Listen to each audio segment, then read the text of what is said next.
Working? I think it might be working. I think we might be ready to go.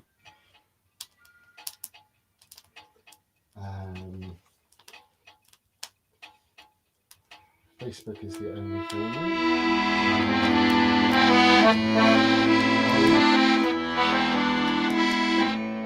Hey.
Well done. Are we live then? We are. Apparently so. There's not much room in here. There isn't much room. We should have built it bigger. Let's get a bigger one. A big Arctic or something. Hello world. Hello, hello. Whew, we made it. Here we are.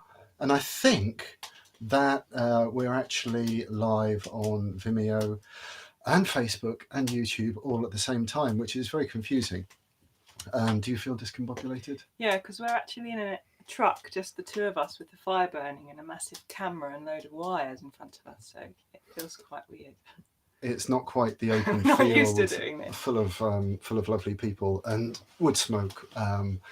But we know that some of you are out there. You might be able to hear the crackle of the wood burner in the background. And hello, welcome. Welcome to Hedgespoken. The last time that we did a video from inside the Hedgespoken truck was about 5,000 years ago, when our eldest boy was about in a bundle on my yeah, chest. Yeah, about 1 year old or something. Less. Less than that. And we were begging you for money, basically, because we'd run out in the build. And so much has happened since then that we can't even begin to tell you, really. But here we are now in the truck, and there's a freezing wind howling outside the door, but it's cozy in here, and it's lovely knowing that that you're out there, and that some of you have been following what we've been up to for a long time, and some of you are new, and maybe some of you have seen us in a field somewhere, or in a lay-by, or in a forest, and maybe some of you have never seen us before and are just tuning in wondering who on earth are these people, and why are they so excited about being able to suddenly do this thing. And it feels kind of important and yet strange, because we haven't been able to do what we normally do for quite a while, like many people, but certainly taking a big storytelling wagon out to festivals and waysides during the summers isn't possible at the moment. So it's been sat here, and not a lot of storytelling has been happening, and we're really missing people, and we're really missing that feeling that you get when you're sitting around fires with people and sharing stories under the stars. It's a really particular feeling, and it's so strange, isn't it? But it feels like I guess we kind of resisted a little bit for a while, doing the online thing, because I guess we felt it's not the same, and it isn't the same, but it's better than not sharing stories at all, and we hope that we might be able to share a little bit of the magic of inside here with you, and the stories, of course, and the music, and the magic. yes, indeed. And I was just thinking, actually, it would be really nice if you are out there.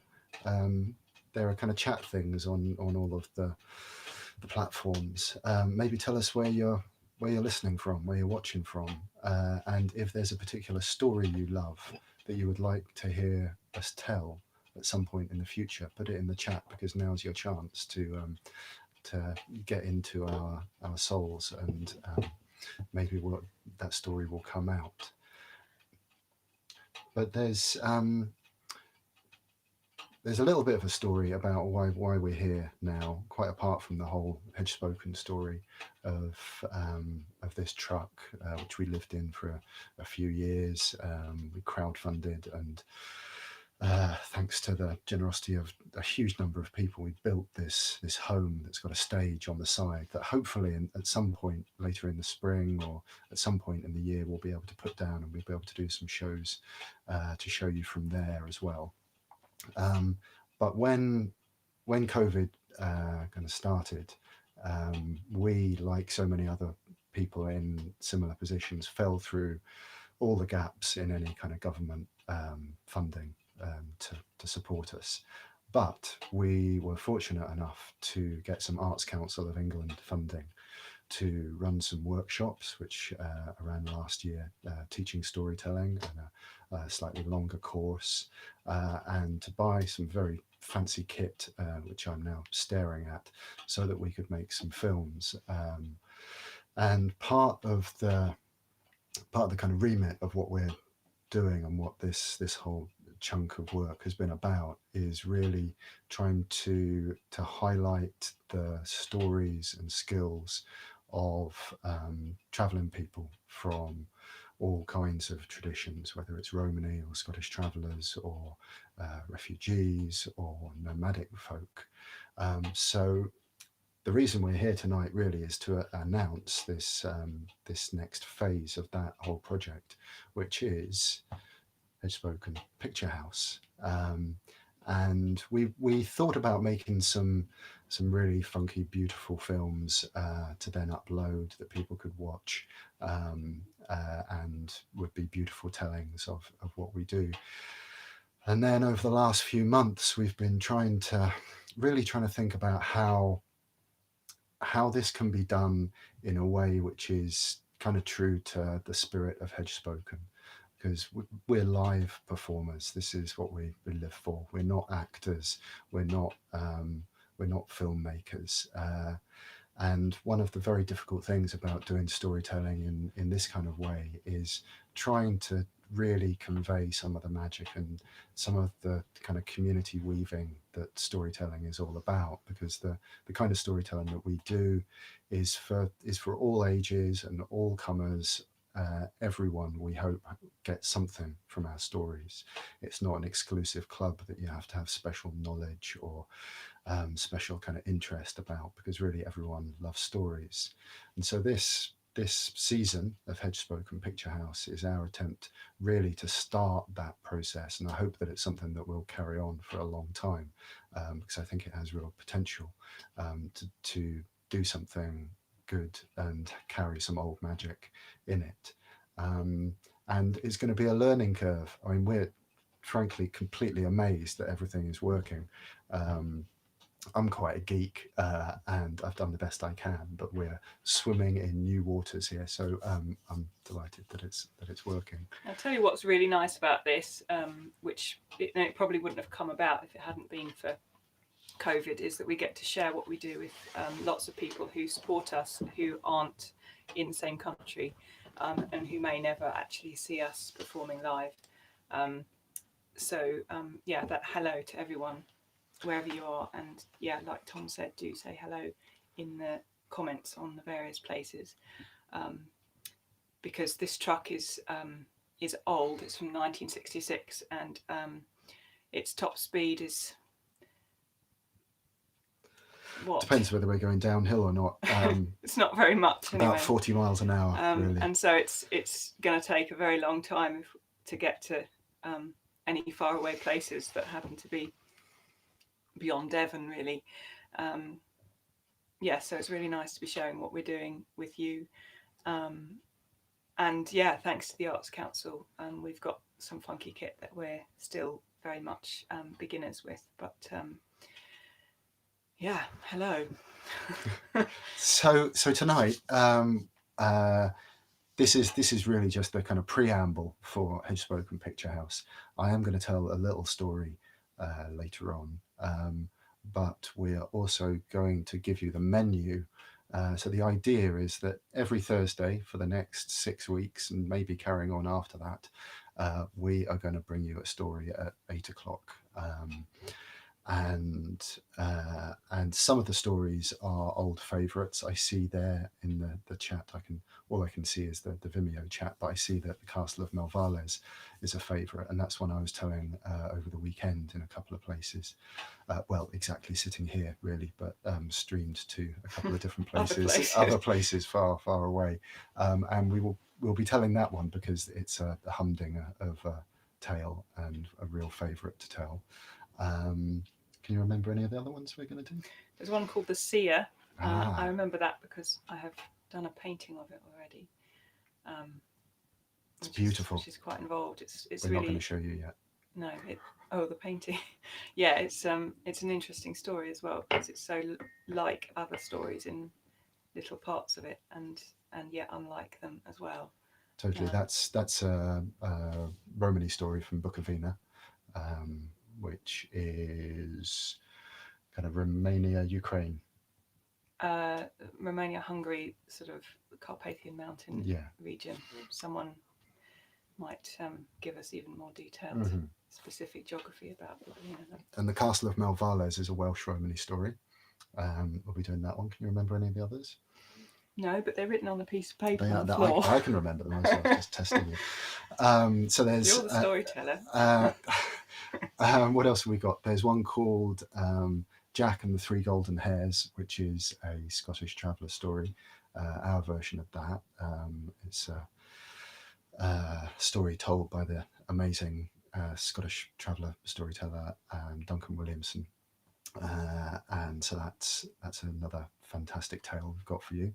A Lithuanian story, The Sun Princess, which we've told before in various places. Yeah. Again, a really unusual and beautiful tale. Yeah, and it's one of the reasons we've chosen these stories is that in some of them there's quite a lot of overlap of little bits, but there's also things that are very, very different each time. And so it's kind of, as well as just being sheer entertainment and the kind of soul magic of stories, it's also just interesting to look at how they breed, basically. So that's what we've got: Castle of Melvales, Seer, Sun Princess, Jack and the Three Golden Hares. Yeah. Then we've got the Battle of the Birds. That's another favourite that we tell on the road, which is a Scottish story. Hey, someone from Lithuania is there. The Sun Princess and Her Deliverer is how that one's normally known in Lithuania.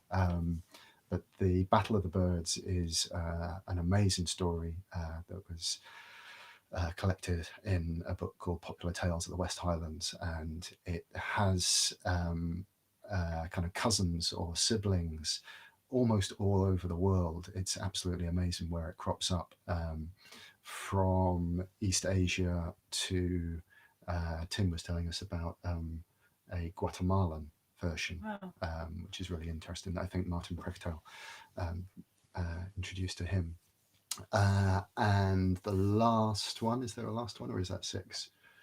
I haven't been counting. Or the Fox, which is another Scottish traveller one. That's the idea. We don't quite know what order we're going to do them in yet, but and we could well change our minds. We will probably change our minds. We're finding new stories all the time, and it's very exciting. So we're something with puppets. Give us a chance. In due course. It's challenging enough sitting here doing it. There is actually a puppet watching over us. You can't really see. Shall I unhook him? Yeah, bring him down. Yeah, we'll try with the puppets thing and masks. Fireworks, dancing horses. Oh, here we go. Are people actually writing that to us? No, I'm making that up. Storyteller, professional liar. There he is. He's not been out for a while, has he? No, he's been hanging in the truck, watching over it. He needs some sunlight. Look at him. Some vitamins. He's doing all right. Yeah. So those are basically the 6 stories that are coming up. I might go and just check the chat things. Do you fancy doing another quick tune? All right, I'll do my best. Yeah. Maybe he could play a tune. Does his arms aren't quite up to accordion yet. Yeah. Okay. It's not on screen. There it is. So, but before we do that, I just wanted to say a big thank you to our friend and neighbour, Chris Edwards. We have 80 metres of Cat 7 Ethernet cable running from the truck to his house currently, so that we have a decent enough broadband connection to bring this to you. Bless you, Chris. Thank you so much. And also thanks to Millie, who's watching over our sleeping children at the moment, who fell asleep just minutes before 8 o'clock. So, yeah. Okay, I'm gonna just see if there's anything in the chat that... Okay. Like they can't hear us or something. Cool. And then shall I tell a story after that? Would you like to hear a story? Do you want to hear a story? I don't know. I can't hear anyone. There's no one there. I think they've all gone. Nobody's Bring them answering back us. with some beautiful playing.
What's happening over there?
Rima Staines on accordion.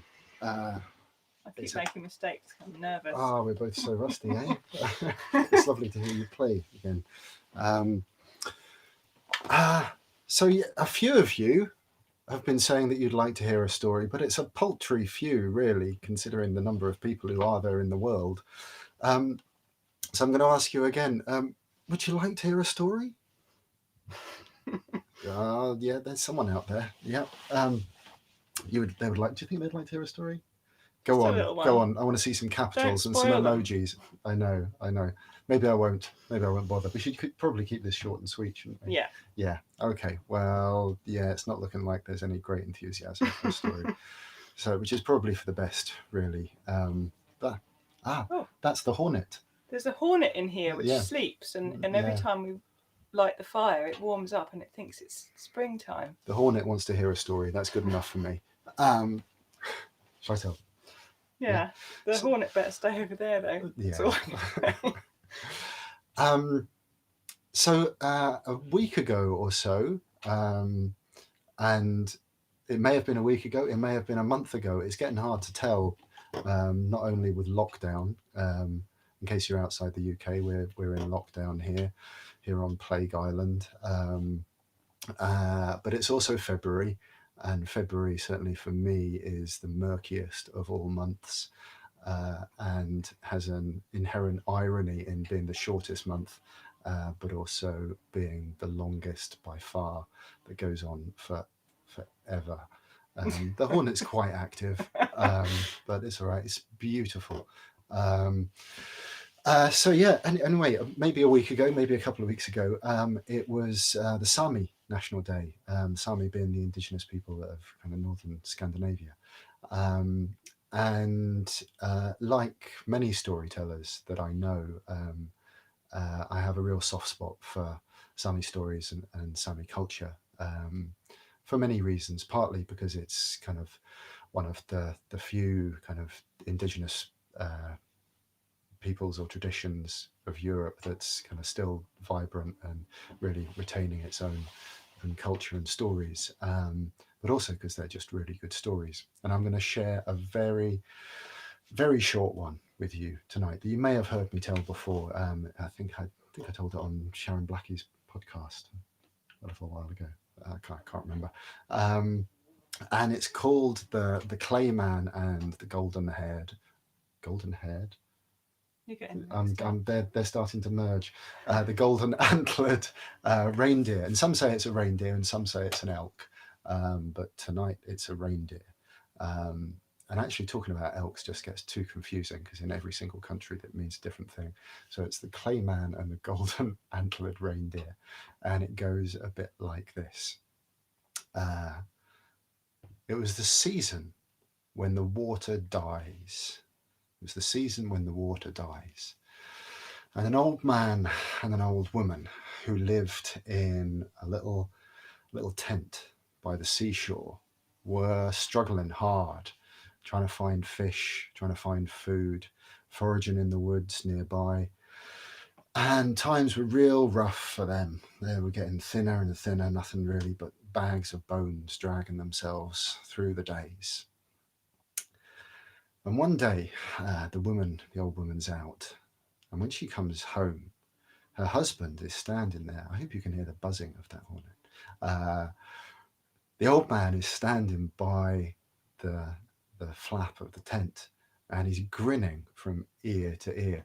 And the old woman and the old man, they've been together for a long time. And the old woman looks at the old man and she knows something's up. And she says, "What have you done? What have you done now? This is going to be bad. I know it is." And the old man says, "No.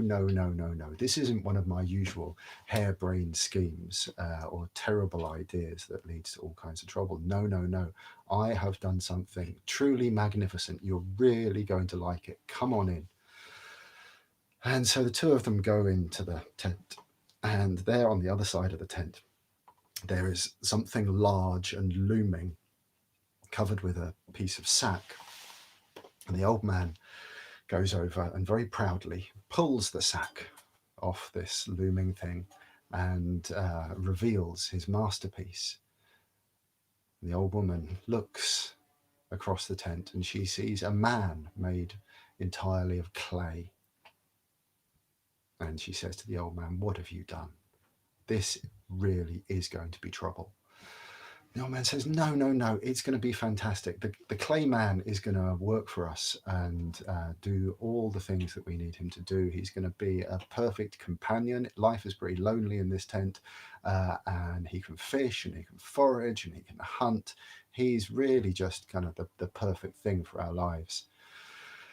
And the old woman says, no, this is going to be so bad. You know what happens with clay men. They eat you. This is what happens with clay men. Have you not listened to any of the stories? And the old man says, no, you never have any faith in me. Mark my words, this will be different. The old woman shakes her head, and the two of them, eventually, after some more conversation, I imagine, go to bed. Well, while they're asleep, there's a stirring on the other side of the room, and the clay man starts to come to life. And with one slurping footstep after the other, one wet clay footstep, and then another, he makes his way over to the other side of the tent where the old man and the old woman are sleeping, and he eats them up. Should I give some kind of warning about this story? It's probably a bit late now.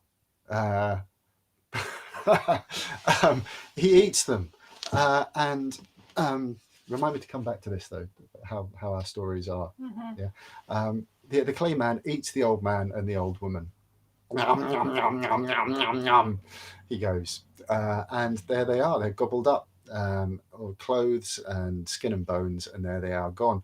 And truth be told, it's not much of a meal for the clay man. So he makes his way round kind of the tent and eats up anything else he can find in there, all the bedding, all the tools, and he's still hungry. So he goes out of the tent, and morning is just breaking, and he makes his way slop down the trail until he finds two young women coming down the path carrying water. And they see the clay man and they scream and they start to run, but the clay man runs after them, slop, slop, slop, slop, slop, slop, slop, slop, slop, and he heats them up as well. Two young women and their buckets of water. But he's still hungry, and so he carries on walking, and he's walking, and he comes to the edge of the woods, and it's kind of mid-morning now, and he finds three old women foraging for berries. They've got big baskets full of berries, and they see him and they scream and they knock over their baskets of berries and they run and like a clay flash, like a flash of clay lightning, he's after them, eats them up, then goes back, eats all their baskets of berries as well, and he's still hungry. This is basically the Sami version of the Very Hungry Caterpillar, isn't it? And he looks around and he sees the seashore, and he starts to make his way down to the seashore, and he finds three men there mending their nets, sitting by their boats. And the three men see him approach, and they get up to run away, but the clay man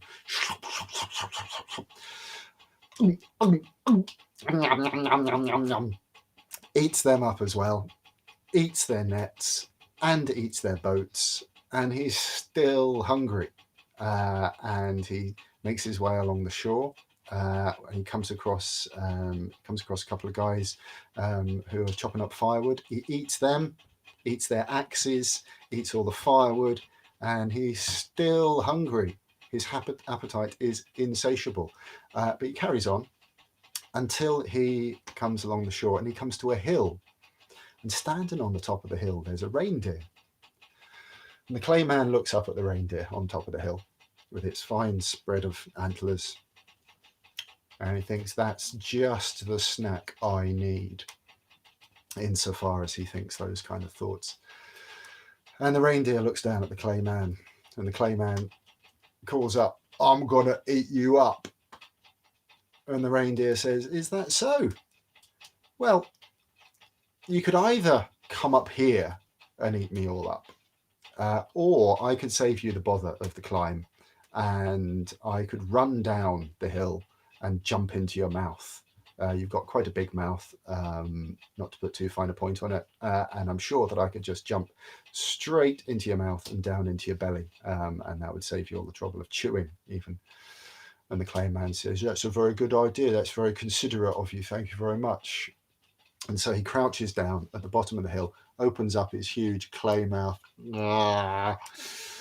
and the reindeer stamps the ground, starts to run down the hill, gathering speed, getting faster and faster and faster. And then at the bottom of the hill, instead of jumping into the clay man's mouth, he butts him in the belly with his antlers. And the clay man, with the shock of the impact from this reindeer, is shattered into 1,000 pieces. And out of the belly of the dispersed clay man spring the woodcutters with their axes, brushing themselves down, shaking themselves off, the three fishermen and their nets and their boats, the old women foraging for berries and their baskets, the young women and their pails of water, and the water is still in the pails. And all of them are so delighted that they dance and they sing and they lead the reindeer. Oh, and the old man and the old woman. They spring out as well, yes. And I'm imagining that the old woman gives the old man quite a good talking to as they're going along, making their way back to the village. And in the village, they tell the story of what's happened and how the reindeer has saved them all. And everyone in the village is so delighted and so amazed that everyone goes into their houses and they fetch all the gold that they can find. And they melt it down and they lacquer the antlers of the reindeer with the gold. And from that day forward, that reindeer, that fantastic reindeer that saved them and destroyed the clay man, is known as the golden antlered reindeer. And long it lived and happy was that village. And that is the end of that tale, the clay man and the golden antlered reindeer.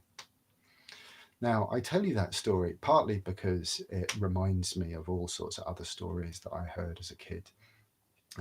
And it's just a sweet little story for this wintry time.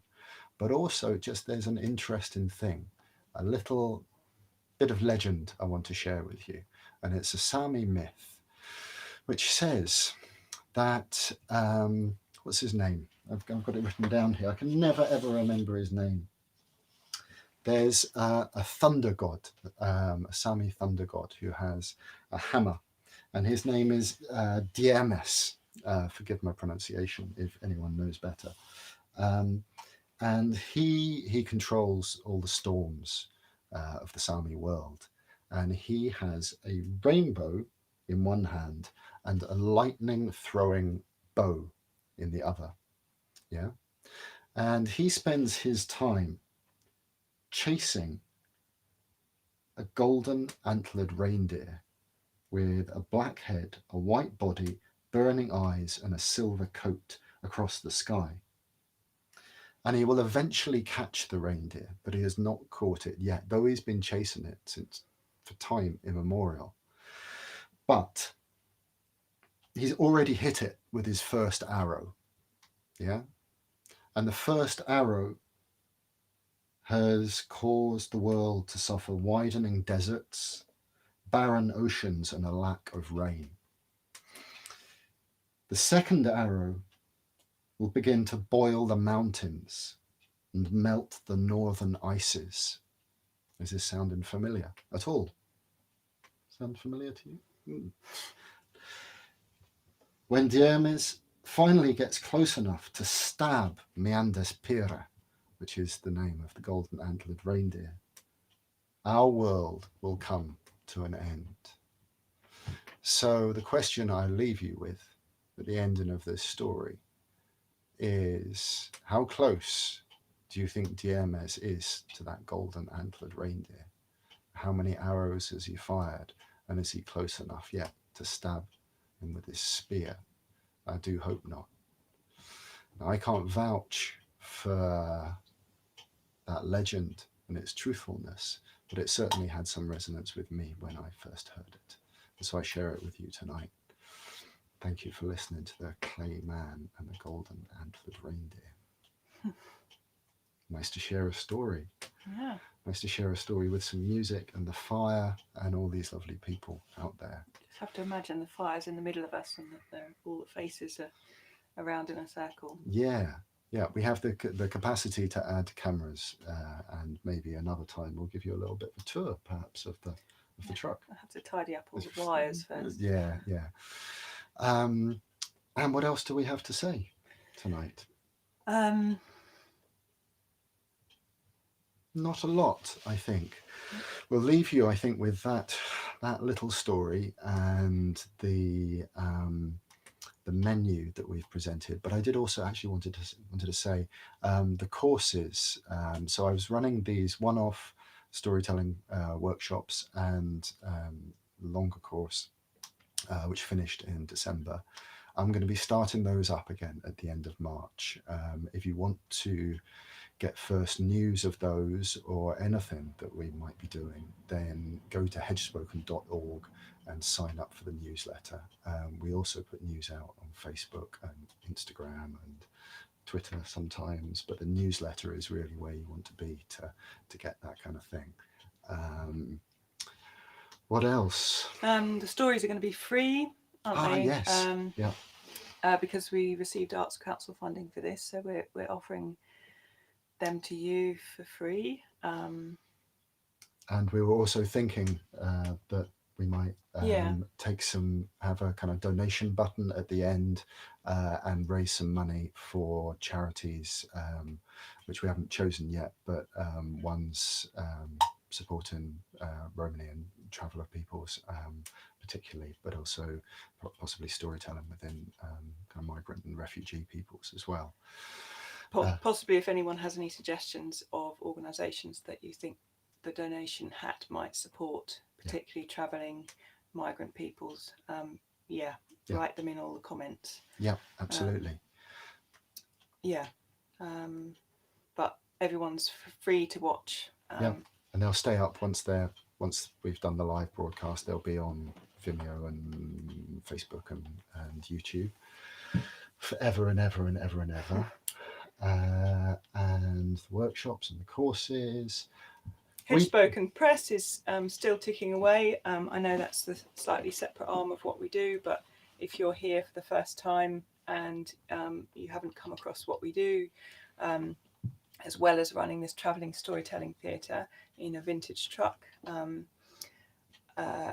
which isn't going very far at the moment, we also run a small press where we publish poetry and art and small books, our work and works of other people. If you go to hedgespokenpress.com, you can have a look at what we're making there. We've got a sale on at the moment till Sunday. And that continues to tick away, and all manner of things are going on behind the scenes, books in creation, paintings and poetry in between, wrangling beautiful children. We've got at least 3 books coming out this year, which if you want to keep up with that news particularly, there's a newsletter for Hedgespoken Press which you can get to at hedgespokenpress.com. I just thought of something else really important to say, which I've now forgotten. Oh yeah, we don't know what this year is going to look like. I mean, nobody does. And so one of the primary skills of this time that I think most of us can agree on is adaptability, rather than sitting here holding our breath, waiting for a time when we can go out into a field and get wood smoky and exchange stories. So we're not counting on doing anything as normal for the time being. We do hope that we can get out and see you all, some of you, somewhere along the line this year, but who knows. But we'll keep on thinking of nice ways to bring you some of what Hedgespoken is about, and some of you will know kind of what we're all about, and hopefully through this Hedgespoken Picturehouse, those of you who are new to what we do will get a better idea of what it's all aimed at. Because basically, in reality, when we started Hedgespoken, how many years ago? 6 years ago. We didn't really know what we were doing, and we still don't. 7 actually. 7 years. I think. And basically, we kind of opened a window into another world so that something good could come through. And it seems to us that there's something beautiful and important that we are able to kind of shepherd into this world to do some good. And so we'll keep on trying to find new and better ways to do that. So I think it's really just up to us to be able to do this is amazing. For all that we curse a lot of the things about the internet and modern technology, this is amazing to be able to do, and we are very grateful to the Arts Council of England, like we say, for making this possible. Should we go out with a tune? Yeah, you're going to tell them the menu. Oh, we've done the menu.